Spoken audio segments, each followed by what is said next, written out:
Assalamualaikum warahmatullahi wabarakatuh. Kepada yang terhormat Ibu Dia Radiyati Nintias, MSc. Di sini saya ingin menjelaskan tugas budaya organisasi. Namun sebelumnya, izinkan saya memperkenalkan diri terlebih dahulu. Kenalkan, nama saya Tuti Alawiyah dengan NIM 64232574 dari kelas 5D. Di sini saya akan membahas studi kasus tentang perusahaan Teknova dikenal memiliki budaya organisasi yang menekankan inovasi, keterbukaan, dan kerjasama tim. Namun, setelah adanya pemimpin baru, gaya pemimpinan menjadi lebih kaku dan terpusat. Karyawan merasa kurang dilibatkan dalam pengambilan keputusan dan komunikasi antar tim menurun. Akibatnya, budaya kolaboratif mulai melemah. Dari studi kasus yang ada, terdapat dua pertanyaan, yaitu jelaskan bagaimana peran seorang pemimpin dalam menjaga dan memperkuat budaya organisasi yang sudah ada. Yang kedua, jelaskan hubungan antara komunikasi yang efektif dengan keberhasilan pemimpin dalam mempertahankan budaya organisasi.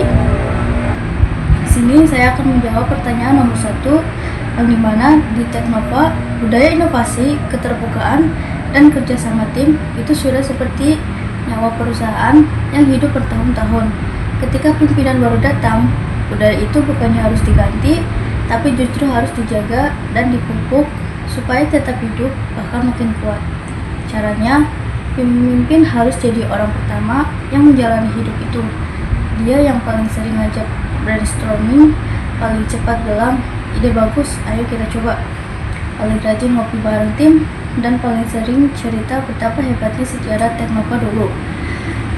Dia harus rendah hati, mau belajar dari karyawan lama, sering ngasih apresiasi kecil-kecilan setiap ada inovasi, dan tetap melibatkan semua orang dalam pengambilan keputusan. Kalau ada pimpinan melakukan itu semua dengan tulus, bukan cuma budaya lama terjaga, tetapi karyawan akan semakin bangga dan semangat untuk terus memperkuat budaya itu bersama-sama. Selanjutnya, dari soal yang kedua, saya akan menjawab jika di kasus Teknova, budaya kolaboratif mulai melemah persis gara-gara komunikasinya mati. Pimpinan baru jarang mengobrol dua arah, jarang memberi alasan, jarang mendengarkan karyawan. Akhirnya, orang merasa, aku cuma diperintah, suaraku nggak penting lagi. Komunikasi yang efektif itu seperti oksigen buat budaya organisasi. Tanpa oksigen, budaya pasti mati. Kalau pimpinan sering turun ke bawah, tanya, kamu lagi mikirin apa? Jelaskan dengan sabar kenapa suatu keputusan diambil. Ceritakan ulang betapa berharganya inovasi dan kebersamaan yang sudah menjadi DNA Teknova. Dan selalu terbuka pintu untuk diskusi. Maka karyawan akan merasa, oh, rumah ini masih rumah kita.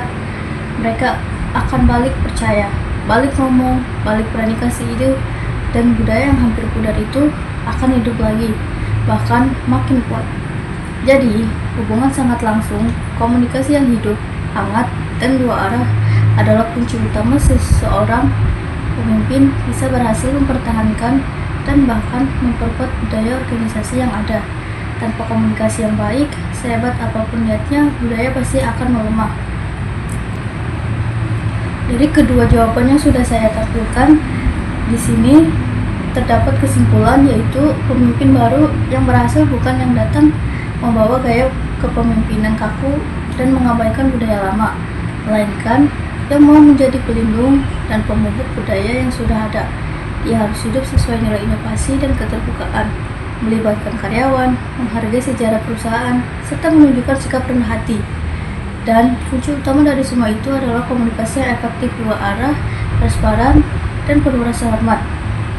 Jika komunikasinya hidup, karyawan akan merasa dihargai, budaya lama tetap terjaga, bahkan menjadi lebih kuat. Tapi kalau komunikasinya mati, budaya sehebat apapun pasti akan melemah dan hilang. Sekian yang dapat saya sampaikan. Bila terdapat banyak kesalahan, saya mohon maaf. Wassalamualaikum warahmatullahi wabarakatuh.